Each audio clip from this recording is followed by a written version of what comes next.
आगे झारखंड से दारू पी के बहलिया बिहार गे छौरी। झारखंड से दारू पी के बहलिया बिहार गे छौरी।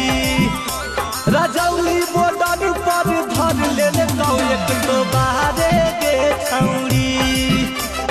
जमुई बॉर्डर पर धर ले एक तो बाहर गे छौरी।